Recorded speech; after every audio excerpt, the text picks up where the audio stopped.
আসসালামু আলাইকুম প্রিয় শিক্ষার্থী বন্ধুরা, আশা করি তোমরা সবাই ভালো আছো, নিরাপদে আছো। আমি তানজিরুল হোসেন রাব্বি, প্রভাষক ফিনান্স, ব্যাংকিং ও বীমা, কৃষি বিশ্ববিদ্যালয় কলেজ। প্রিয় শিক্ষার্থী বন্ধুরা, তোমরা অবগত আছো যে 2019-20 শিক্ষাবর্ষের জন্য আমাদের যেই পুনর্বিন্যাসকৃত শর্ট সিলেবাস দেওয়া হয়েছে, তারই আলোকে আমরা সেকেন্ড পেপার অর্থাৎ ব্যাংকিং ও বীমা অংশের যে অধ্যায়গুলো আমরা অনেক আগে আলোচনা করেছিলাম, সেগুলো আমরা একটু রিভিশন দেওয়ার চেষ্টা করতেছি। তো এরই ধারাবাহিকতায় আমরা প্রথম অধ্যায় introduction to bank system, primary concept of bank system অর্থাৎ ফিনান্স দ্বিতীয় পত্র প্রথম অধ্যায় সম্পর্কে আমরা আলোচনা করতেছি।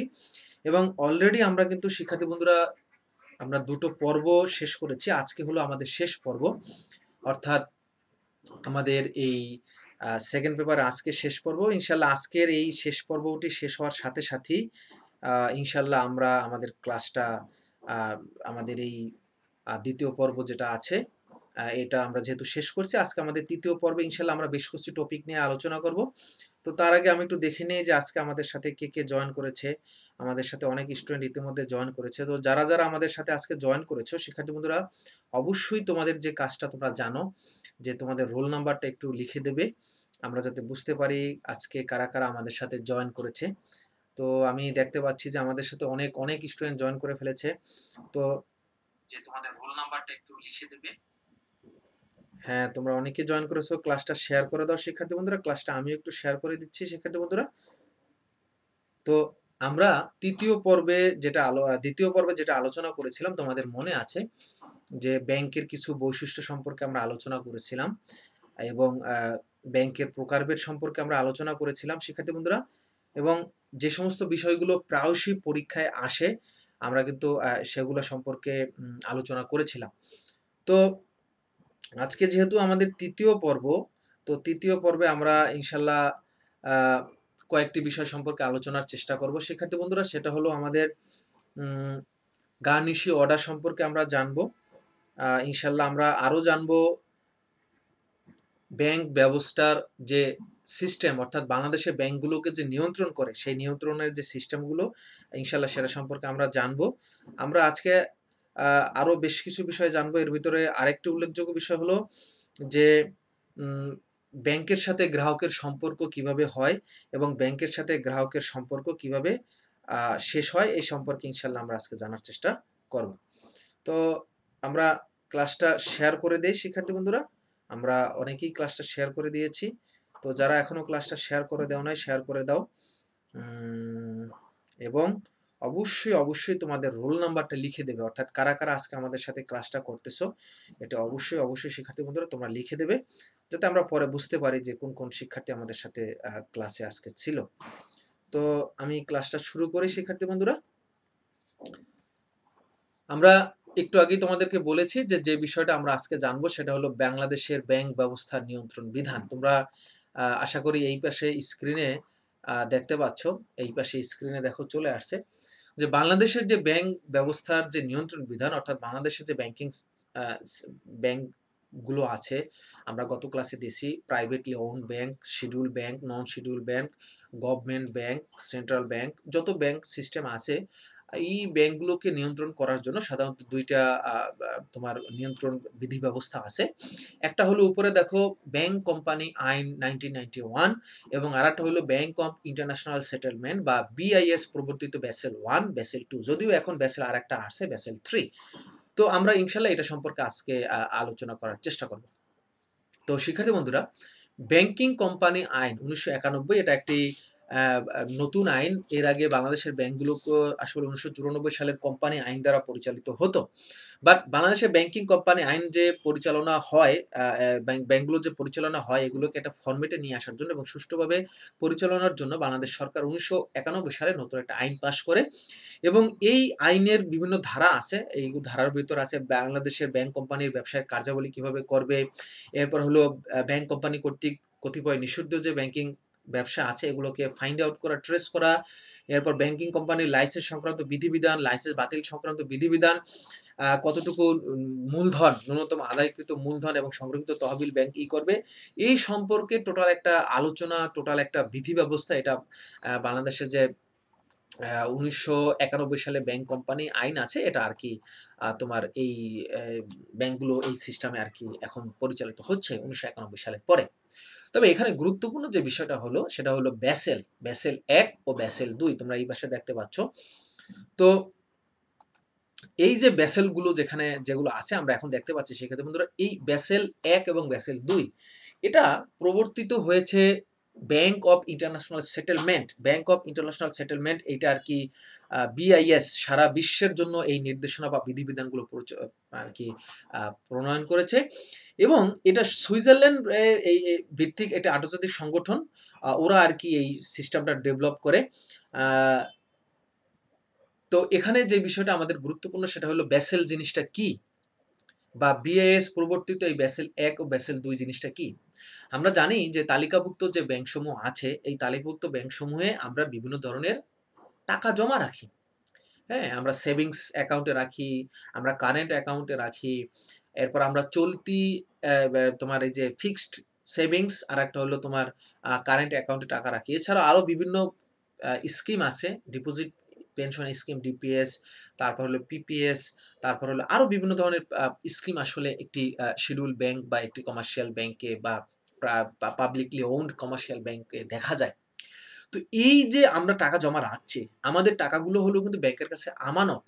তো চাহিদা মাত্র আমরা যাতে আমাদের টাকা পেতে পারি, এই জন্য ব্যাংকগুলোকে পর্যাপ্ত পরিমাণ sufficient fund each and every bank must keep at its vault to provide the cash or to give the facility for on the behalf of deposit holder to withdraw money at his or her demand। অর্থাৎ চাহিদা মাত্র আমরা যারা আমানতকারী আছি, আমরা যাতে bank থেকে আমাদের টাকাটা উঠাইতে পারি, এই জন্য প্রত্যেকটা bank each and every bank must keep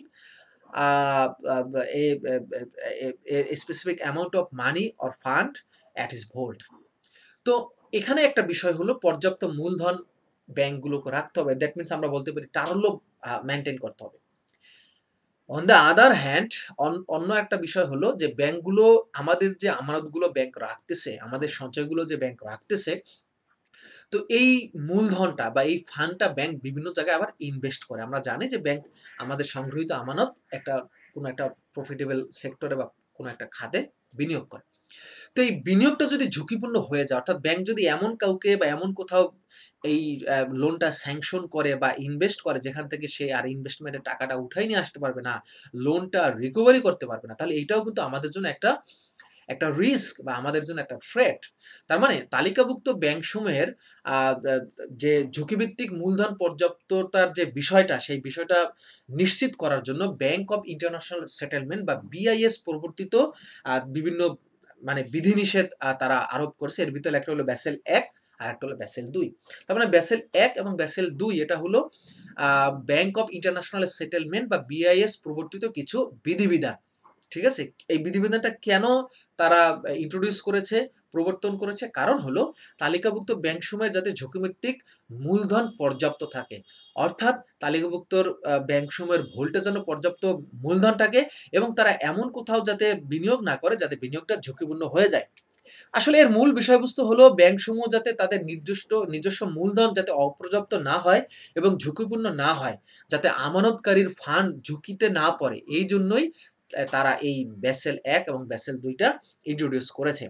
তো এইরূপ নির্দেশনার কারণেই কিন্তু ব্যাংকগুলো একটা নির্দিষ্ট পরিমাণ পরিশোধিত মূলধন রাখে। প্রত্যেকটা ব্যাংক একটা পেইড আপ ক্যাপিটাল, একটা নির্দিষ্ট পরিমাণ পরিশোধিত মূলধন কিন্তু ব্যাংকে মেইনটেইন করতে হয়। এট দ্য সেম টাইম তাদের একটা নির্দিষ্ট কিন্তু, আমরা যখন হিসাব বিজ্ঞানের অঙ্ক করেছিলাম আর্থিক অবস্থার বিবরণীতে, তোমাদের মনে আছে যে বিশদ আয় বিবরণী এবং আর্থিক অবস্থার বিবরণীর আগে আমরা কিন্তু একটা রিটার্ন আর্নিংস স্টেটমেন্ট বা সংরক্ষিত তহবিল বা সংরক্ষিত আয় বিবরণী নামে আমরা কিন্তু একটা স্টেটমেন্ট করেছিলাম। সংরক্ষিত মুনাফা বা অবন্টিত মুনাফা, যেটাকে আমরা বলি সংরক্ষিত তহবিল, এই সংরক্ষিত তহবিল বা রিজার্ভ যে বা তোমার যে ফান্ড, এটা প্রত্যেকটা ব্যাংক রাখতে হবে এই ব্যাসেল 1 এবং ব্যাসেল 2 নীতির কারণে। তাহলে এখানে মূল কাহিনী হলো দুইটা, একটা হলো পর্যাপ্ত পরিমাণ মূলধন ব্যাংকের তালিকাভুক্ত ব্যাংকের ভল্টে রাখতে হবে, এবং মূলধনগুলো যাতে ঝুঁকিপূর্ণ না হয়, অর্থাৎ এমন কোনো খাতে যাতে ইনভেস্ট আমরা না করি, ব্যাংক যাতে না করে, যাতে এটা রিস্কি হয়ে যায়, যাতে লোনটা রিকভার করা না যায়। তো এই কারণেই শ্রেণীভিত্তিক ঋণের ক্ষেত্রে প্রভিশন রাখা, শেয়ার বাজারগুলো যাতে শৃঙ্খলার ভিতরে থাকে এবং শেয়ার বাজার সহ বিভিন্ন ঝুঁকিপূর্ণ খাতে যাতে ব্যাংক অধিক পরিমাণে বিনিয়োগ না করে এবং স্থায়ী সম্পদ বা স্থাবর সম্পদ কেনার ক্ষেত্রে কিছু নিয়ন্ত্রণ আরোপ হয়েছে, এগুলো কিন্তু সব ব্যাসেল ২ বা ব্যাসেল ১ এর কিন্তু তোমার এই আইনের ফল বা এই নির্দেশনার একটা ফল আমরা বলতে পারি। তো এখানে শিক্ষার্থী বন্ধুরা আমরা একটা বিষয় অবশ্যই তোমরা মাথায় রাখতে হবে যে ব্যাসেল ১ এবং ব্যাসেল ২, এই যে ২ টা ব্যাসেল আছে, ব্যাসেল ১, ব্যাসেল ২, এইখান থেকে কিন্তু প্রায়শই পরীক্ষা আসবে। তোমাদের অবশ্যই কিন্তু এখান থেকে পরীক্ষা আসবে। তো এছাড়া আরো একটা ব্যাসেল আসছে, সেটা হলো ব্যাসেল ৩। তো আমরা এখন এই বিষয়গুলো ক্লিয়ারলি একটু জানার চেষ্টা করব।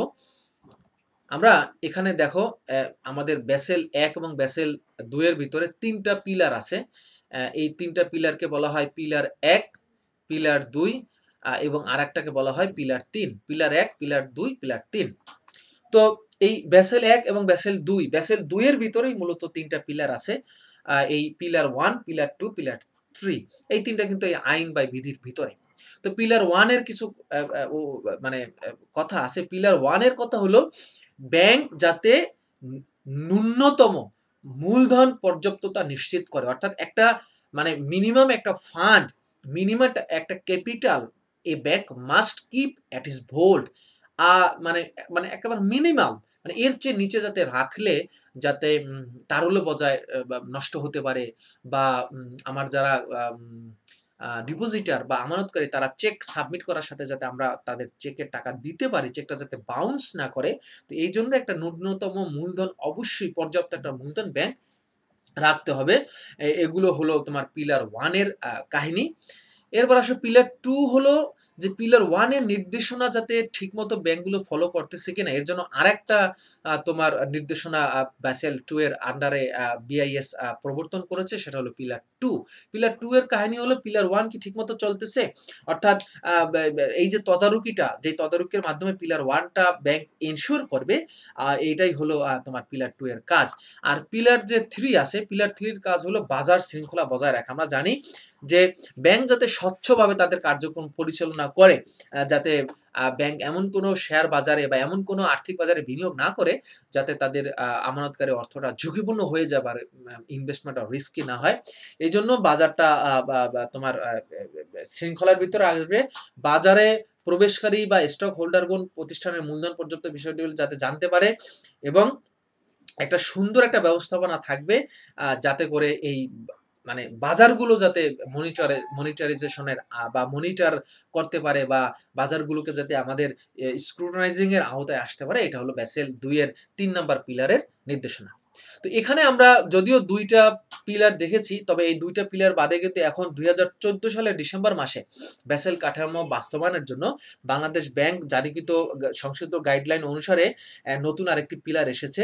২০১৫ থেকে ২০২০ সময় পর্যন্ত পর্যায়ক্রমিক এটা বাস্তবায়নের পরিকল্পনা বাংলাদেশ ব্যাংক নিয়েছে। এটা হলো ব্যাসেল ৩। ব্যাসেল ৩ এর মূল লক্ষ্য হলো ব্যাংকিং খাতকে অধিকতর স্থিতিশীলতা প্রদানের পাশাপাশি যাতে ঝুঁকি সহনীয়তা বাড়ানো যায় এবং ব্যাংকসমূহকে একক ও সামগ্রিক ভবিষ্যৎ ব্যাংকিং খাতে উদ্ভূত আর্থিক ও অর্থনৈতিক সংকট মোকাবেলায় প্রস্তুত করা। অর্থাৎ ব্যাংকগুলোকে এই ঝুঁকিভিত্তিক মূলধন পর্যাপ্ততার বিষয়টা নিশ্চিত করার সাথে সাথে ব্যাংকগুলো আরো যদি ঝুঁকি সহনীয় হতে পারে, অর্থাৎ ব্যাংকের একটা মূলধন যাতে ঝুঁকিপূর্ণ না হয়, এজন্য তারা আরো সহনীয় কি বা নমনীয় কি স্টেপ নিতে পারে, এই সংক্রান্ত আলোচনার জন্য ব্যাসেল ৩ নামে নতুন একটা তোমার মানে নির্দেশনা আসছে। তাহলে আমরা বলতে পারি বিআইএস কর্তৃক পরিবর্তিত ব্যাসেল হলো এখন ৩টা, ব্যাসেল ১, ব্যাসেল ২, ব্যাসেল ৩। তো এই ৩টার ভিতরে সবচেয়ে গুরুত্বপূর্ণ হলো ব্যাসেল ২ এবং তোমরা কিন্তু প্রায় সময় পরীক্ষায় দেখবা যে ব্যাসেল ২ সম্পর্কে তোমাকে প্রশ্ন করতে পারে যে ব্যাসেল ২ কি, এই সম্পর্কে আলোচনা করবে। তাহলে মনে রাখবা ব্যাসেল ২ এর ভিতরে ৩টা আমাদের টায়ার আছে, টায়ার 1, টায়ার 2, টায়ার 3। তো এই হলো ব্যাসেলের আলোচনা। এখন আমরা দেখব শিক্ষার্থী বন্ধুরা ব্যাংকার গ্রাহক সম্পর্ক, the relation between banker and depositor or আমানতকারী। তো একটা ব্যাংকের সাথে একজন গ্রাহকের কিন্তু অনেক ধরনের রিলেশন হতে পারে। আমরা কিন্তু সেই রিলেশনগুলো এখন দেখব। যে প্রথমেই তোমরা দেখতে পাচ্ছ পাওনাদার দেনাদার সম্পর্ক। ব্যাংক আমানতকারীর কাছ থেকে টাকা জমা রাখে, তার মানে ব্যাংক হলো পাওনাদার এবং এই টাকাটা ব্যাংক হলো দেনাদার এবং এই টাকাটা একটা সময় আমানতকারী বা পাওনাদারকে পরিশোধ করতে হবে। তাহলে মানে আমরা বলতে পারি ব্যাংকের সাথে গ্রাহকের যে সম্পর্ক হচ্ছে, এই প্রথম সম্পর্কটা হলো পাওনাদার দেনাদার সম্পর্ক। আমরা ব্যাংকে টাকা রাখি, ব্যাংক হলো আমাদের কাছে দেনাদার, আর আমরা হলাম ব্যাংকের কাছে পাওনাদার। তত্ত্বাবধায়ক ব্যাংক কিন্তু আমাদের ওসি হিসাবে কাজ করে, ট্রাস্টি বা ওসি। ওসি মানে হলো ব্যাংক কিন্তু আমাদের সম্পর্ক, আর একটি সম্পর্ক যেটা বলছে যে গ্রাহকের ওসি এবং তত্ত্বাবধায়ক কাছাকাছি শব্দ, সেটা হলো ব্যাংক আমাদের সম্পদের নিরাপত্তা বিধান করবে। অর্থাৎ আমরা ব্যাংকে যে বিভিন্ন ধরনের সম্পদ রাখি, ব্যাংক বিশ্বস্ততার প্রতীক হিসাবে, as a symbol of trustworthy, bank কিন্তু আমাদের এই অর্থের হেফাজতকারী বা তত্ত্বাবধায়ক হিসেবে কাজ করে। অ্যাট দ্য সেম টাইম পাশাপাশি আমরা কিন্তু ব্যাংকে যে শুধুমাত্র টাকা রাখি তা না, বিভিন্ন মূল্যবান ভ্যালুয়েবল অর্নামেন্টস, গোল্ড, প্লাটিনাম, তারপর ডায়মন্ড, এমনকি আমাদের মূল্যবান যে পেপারস আছে, ব্যবসায়িক পেপারস বা জমি জমার যে দলিল মলিল বা এগুলো বিভিন্ন জিনিস কিন্তু ব্যাংকে আমরা ডকুমেন্টস বা অর্নামেন্টস কিন্তু রাখি। ব্যাংক আমাদের এগুলোর কি হিসাবে কাজ করে? ওসি হিসাবে কাজ করে, ঠিক আছে? এ ট্রাস্ট ওর্দি হিসাবে। এরপর আমরা দেখব ব্যাংকের সাথে গ্রাহকের আরো সম্পর্ক আছে, সেটা হলো গ্রাহকের প্রতিনিধি। ব্যাংক কিন্তু আমাদের হয়ে অনেক কাজ করে। আমরা কিন্তু হিসাব বিজ্ঞান প্রথম পত্র ৩য় অধ্যায়ে ব্যাংক সমন্বয় বিবরণীর যে অঙ্কগুলো করেছিলাম, ওখানে আমরা দেখেছিলাম যে ব্যাংক গ্রাহকের হয়ে লভ্যাংশ আদায় করেছে, ব্যাংক গ্রাহকের হয়ে দেনাদারের অর্থ পরিশোধ করেছে, আদায় করেছে, ব্যাংক পাওনাদারকে পরিশোধ করেছে, গ্রাহকের হয়ে on behalf of, on the representative, bank আমাদেরকে রিপ্রেজেন্ট করে, অর্থাৎ আমানতকারীর হয়ে বিভিন্ন ইউটিলিটিস ব্যাংক কিন্তু পরিশোধ করতে পারে। এমনকি শেয়ার বাজারে বিনিয়োগও কি করতে পারে? ব্যাংক তোমার হয়ে কাজ করতে পারে, অর্থ আদায়, পাওনা পরিশোধ এগুলো কাজ করতে পারে। সর্বশেষ হলো ৫ নাম্বার, ব্যাংক বিভিন্ন সার্ভিস প্রোভাইডার হিসাবে কাজ করে। বর্তমানে বাণিজ্য যে ব্যবস্থা সেটা হলো ওয়ার্ল্ড ওয়াইড হয়েছে এবং এটা কিন্তু ব্যারিয়ার ফ্রি বাণিজ্য ব্যবস্থা হয়েছে।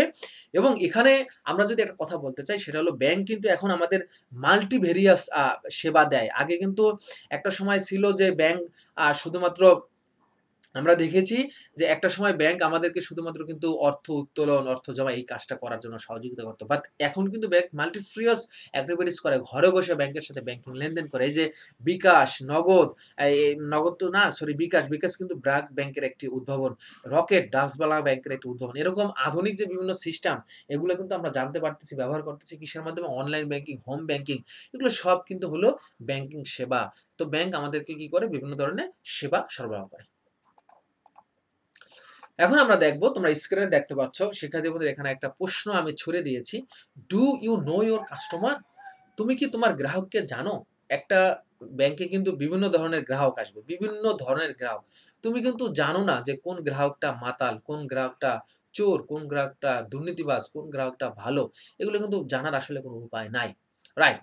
তো এই যে ব্যাংকে বিভিন্ন ধরনের গ্রাহক আমাদের কাছে আসে, তো ব্যাংকের উচিত এই গ্রাহক সম্পর্কে ন্যূনতম একটা পরিচিতি রাখা, যেটাকে আমরা বলি কেওয়াইসি। এই যে গ্রাহককে জানা, এটাকে আমরা সংক্ষেপে বলি কেওয়াইসি, নো ইওর কাস্টমার। তো ব্যাংক এই যে বিভিন্ন ধরনের গ্রাহক ব্যাংকে আসলো, তো ব্যাংক গ্রাহক সম্পর্কে জানার জন্য, তথ্য নেওয়ার জন্য একটা ফর্ম ফিল আপ করতে আমানতকারীকে বাধ্য করে। আমরা যখন ব্যাংকে অ্যাকাউন্ট খুলি, বিভিন্ন ধরনের ব্যাংকে আমাদের অ্যাকাউন্ট আছে, অ্যাকাউন্ট খোলার সময় অবশ্যই গ্রাহককে জানা ফর্মটি আমাদের ফিল আপ করতে হচ্ছে, যেটাকে আমরা বলি নো ইওর কাস্টমার বা কেওয়াইসি ফর্ম। তোমরা কিন্তু স্ক্রিনে এখানে ফর্মটা দেখতে পাচ্ছ, এটা হলো কিন্তু সেই গ্রাহকের সেই form, know your customer form. তোমরা দেখতে পাচ্ছ এখানে আমি বড় করে দিয়েছি, ডাচ বাংলা ব্যাংকের একটা কেওয়াইসি ফর্ম এখানে দেখা যাচ্ছে। তো এই যে ফর্ম, এই ফর্মের মাধ্যমে ব্যাংক গ্রাহকের সকল তথ্য নেয়। গ্রাহক কি করে, পেশা কি, নাম কি, স্থায়ী ঠিকানা, তারপর হলো তার ইনকাম কত, এনআইডি, এই ব্যাংকে পরিচিত করার জন্য থার্ড পার্টি আরেকজন অ্যাকাউন্ট হোল্ডার লাগে। এই সমস্ত কিছু কিন্তু এই গ্রাহককে জানায় কেওয়াইসি ফর্মের মাধ্যমে। কেওয়াইসি, নো ইওর কাস্টমার, এই ফর্মের মাধ্যমে ব্যাংক জেনে নিতে পারে এবং এইটা জানা খুবই জরুরি, খুবই জরুরি। না হলে কিন্তু ব্যাংক যেকোনো সময় কেন্দ্রীয় ব্যাংক থেকে কোনো একটা ঝামেলায় পড়ে যাবে বা কোনো একটা থ্রেটের ভিতরে চলে আসবে। এখন আমরা দেখব খুব গুরুত্বপূর্ণ একটা টপিক, যেটা প্রায়শই আসে সেক্ষেত্রে বন্ধুরা, সেটাকে বলে গার্নিশি অর্ডার। গার্নিশি অর্ডার মানে শেষ অর্ডার। এখন তোমরা স্ক্রিনে একটা ছবি দেখতে পাচ্ছ, তোমরা কমেন্টসে জানাই দাও এই ছবিটা দেখে কি দেখা যাচ্ছে। এখানে অবশ্যই একটা হাতুড়ি দেখা যাচ্ছে, তাই না? আসলে এই হাতুড়িটা কে ব্যবহার করে জানো? আদালত ব্যবহার করে। বিভিন্ন বাংলা ছবি বা বিভিন্ন বলিউড ছবিতে তোমরা দেখছো না, এরকম বলে অর্ডার অর্ডার অর্ডার অর্ডার, মানে জজ এরকম করে, জজ বলে অর্ডার অর্ডার অর্ডার, মানে জজ বা আদালত একটি কি করে, একটি আদেশ দেয়, একটা অর্ডার দেয়। সেই অর্ডার কি আসলে মূলত এই গার্নিশ অর্ডার বলে। গার্নিশ অর্ডার মূলত ব্যাংকের উপর আদালত কর্তৃক একটি অর্ডার, আসলে এই গার্নিশ অর্ডার। তো এখন আমরা দেখব এই গার্নিশ অর্ডারটা আসলে কি? তো গার্নিশ অর্ডার মূলত এখানে তোমরা স্ক্রিনে ছবিটা দেখতে পাচ্ছ এই পাশে। গার্নিশ অর্ডার তো মূলত আসলে একটি অর্ডার যেটা ব্যাংকের উপরে এই অর্ডারটা দেয়। এই ব্যাংকের উপরে অর্ডারটা দেয়। কে এই অর্ডারটা দেয়? আদালত। ব্যাংকের উপরে এই অর্ডারটা দেয়। কে অর্ডার দেয়? আদালত। অর্ডার বা আদেশটা কিরকম? আদেশ হলো যে গ্রাহক যার অ্যাকাউন্টে যার অ্যাকাউন্টে ব্যাংকের উপর এই অর্ডার আসলো আদালত কর্তৃক, ওই গ্রাহকের হিসাব ক্রোক করার জন্য বা ওই গ্রাহকের হিসাব বন্ধ করার জন্য ব্যাংকের উপরে আদালত অর্ডার দিল, এবং এই অর্ডারের ফলে কি হয়? আমানতকারী, তোমরা ছবি দেখতে পাচ্ছ, বা গ্রাহক কিন্তু আর টাকা উঠাতে পারে না। অর্থাৎ গ্রাহকের হিসাব বন্ধ করার জন্য, গ্রাহকের লেনদেন বন্ধ করার জন্য, গ্রাহকের হিসাবকে ক্রোক করার জন্য আদালত কর্তৃক গ্রাহকের অ্যাকাউন্টের উপরে, ব্যাংকের উপরে একটি আদেশ আসে, আদালত যায়। সে আদেশকে আমরা বলি কি? Garnish order. এবং এই গার্নিশ অর্ডারের ফলে গ্রাহক কিন্তু তার অ্যাকাউন্ট থেকে কোনো টাকা উঠাইতে পারে না। তো এটা সাধারণত কেন হয় আমি আরো একটু ডিটেলস তোমাদেরকে বলি, তাহলে তোমরা এটা বুঝতে পারবে। সাধারণত এই যে গার্নিশ অর্ডার যেটা আমরা মাত্র তোমাদেরকে বললাম, এই গার্নিশ অর্ডারটা সাধারণত ব্যাংকের উপরে আদালত কিন্তু এমনি এমনি দেবে না বা ফাও ফাও দেবে না। ব্যাংকের খাইয়ে আদালতের খাইয়ে বয়ে কাজ নাই যে তোমাকে তোমার অ্যাকাউন্টের উপরে বন্ধ করার জন্য ব্যাংকের উপরে এই অর্ডারটা দেবে। এটা কখন দেয়? ধরো তোমার কোনো পাওনাদার যে তোমার কাছে ২০ লাখ টাকা পায়, বাট তুমি তাকে ঘুরাইতেছো আজ না কাল, কাল না পরশু। তো ওই পাওনাদার বুঝে গেছে যে তোমার কাছ থেকে টাকা আদায় করা সম্ভব না। তো ইন দ্য মিন টাইম সে কি করবে? সে তোমার বিরুদ্ধে আদালতে একটি মামলা দেবে। একটা স্যুট করবে। স্যুট মানে মামলা দেবে যে অমুক দেনাদার আমার টাকা দিচ্ছে না। আমি তার কাছে এত টাকা পাই, দিচ্ছে না। তো আদালত সবকিছু যাচাই বাছাই করে যদি দেখে যে আসলেই তুমি টাকা দিচ্ছ না, তখন তোমার টাকা তার হয়ে তোমার অ্যাকাউন্ট থেকে টাকা আদায় করার জন্য ব্যাংক কি করবে? ওই আদালত কি করবে? ব্যাংকের উপর একটা অর্ডার দেবে যে আপনার এই অ্যাকাউন্ট হোল্ডারের অ্যাকাউন্টকে ক্রোক করেন। কারণ সে অমুক পাওনাদারকে ঘুরাচ্ছে, টাকা দিচ্ছে না। তখন এই আদেশটা, এই অর্ডারটা আদালত ব্যাংকের উপরে দেয়। তো আমরা যদিও জানি যে গার্নিশি অর্ডার দেওয়ার সাথে সাথে ব্যাংক থেকে গ্রাহক আর কোনো লেনদেন করতে পারে না, বাট এই গার্নিশি অর্ডার ২ ধরনের হতে পারে। একটা হলো সীমাবদ্ধ গার্নিশি অর্ডার, আর একটা হলো সীমাহীন গার্নিশি অর্ডার। সীমাবদ্ধ গার্নিশি অর্ডার মানে হলো একটা নির্দিষ্ট অ্যামাউন্ট পর্যন্ত অর্ডারটা হবে। ধরো তুমি ৫০ লাখ টাকা পর্যন্ত ব্যাংক থেকে তুমি উঠাইতে পারবা না। টাকা আরো আছে। বাট ৫০ লাখ টাকা স্পেসিফিক মানে একটা অ্যামাউন্ট এর উপরে গার্নিশি অর্ডারটা হলো। এটা হলো সীমাবদ্ধ গার্নিশি অর্ডার। সীমাহীন গার্নিশি অর্ডার মানে হলো কোনো টাকাই তুমি ব্যাংক থেকে উঠাইতে পারবা না। You can not be able to withdraw any money. 1 টাকা বা ইভেন তুমি ব্যাংক থেকে উঠাইতে পারবা না। এটা হলো সীমাহীন গার্নিশি অর্ডার। তো এখন আমরা শেষ টপিকে আছি, ব্যাংক আর গ্রাহক সম্পর্কের পরিসমাপ্তি। আমরা জানি যে কেওয়াইসি ফর্মের মাধ্যমে কিন্তু আসলে একজন গ্রাহকের সাথে ব্যাংকের সম্পর্কের সূচনা ঘটে কেওয়াইসি ফর্মের মাধ্যমে। বাট এই কেওয়াইসি ফর্মের মাধ্যমে যে সম্পর্কের সূচনাটা হলো, এটা কিন্তু বিভিন্ন কারণে কিন্তু এই সম্পর্কটা কি হয়ে যেতে পারে? নষ্ট হয়ে যেতে পারে বা বন্ধ হয়ে যেতে পারে। সেইটাই আমরা এখন দেখব। প্রথম হলো তুমি বিভিন্ন কারণে কিন্তু আসলে এই গ্রাহকের এই হিসাবটা কিন্তু বন্ধ হয়ে যাবে। প্রথম হলো তুমি যদি ব্যাংকের সাথে লেনদেন না করে হিসাবটা বন্ধ করে দাও। ব্যাংকে যাই তুমি কি করলা? তোমার হিসাব বন্ধ করার জন্য, ক্লোজ করার জন্য অ্যাপ্লিকেশন লেখলা। অর্থাৎ এই অ্যাপ্লিকেশন লেখার সাথে সাথে এটা স্যাংশন হওয়ার সাথে সাথে তোমার হিসাবটা কি হয়ে যাবে? অ্যাবসোলিউটলি ক্লোজ হয়ে যাবে। একেবারে টোটালি বন্ধ হয়ে যাবে। তুমি ওই ব্যাংক থেকে আর কোনো লেনদেন করতে পারবে না। অর্থাৎ তুমি হিসাব বন্ধ করার জন্য নিজ থেকে স্বেচ্ছায় তুমি আবেদন করলা। ২ নম্বর হলো কোনো কারণে যদি গ্রাহক দেউলিয়া হয়ে যায়, দেউলিয়া হয়ে গেলে তখন স্বাভাবিকভাবেই বুঝতে পারতেছে যে আদালত কর্তৃক কিন্তু গার্নিশি অর্ডার আসবে। তুমি ফোন করে জানাইলা যে আমি আর এই অ্যাকাউন্টটা করতে চাচ্ছি না, আমি এই ব্যাংকে পছন্দ করি না, এবং দীর্ঘদিন তুমি এই ব্যাংকে কোনো লেনদেন করতেছো না। অটোমেটিক একটা সময় গিয়ে ব্যাংক তোমার হিসাবকে বন্ধ করে দেবে। কোনো গ্রাহক যদি মারা যায়, তাহলে কিন্তু এই মারা যাওয়ার নোটিশ বা এটা জানার সাথে সাথে কিন্তু ব্যাংক তোমার এই হিসাবটা বন্ধ করে দেবে। এরপর হলো ব্যাংকের উপরে যদি ওই অ্যাকাউন্টের উপরে যদি আদালত থেকে কোনো গার্নিশি অর্ডার আসে, তাহলে কিন্তু হিসাবটা বন্ধ হয়ে যাবে। আর শেষ ছবিতে দেখতে পাচ্ছ যে গ্রাহক যদি পাগল হয়ে যায় কোনো কারণে, এই ব্যাংকের গ্রাহক যদি পাগল হয়ে যায়, তাহলেও কিন্তু আমরা এই হিসাবটা কি হয়ে যাবে? সেক্ষেত্রে বন্ধুরা বন্ধ হয়ে যাবে।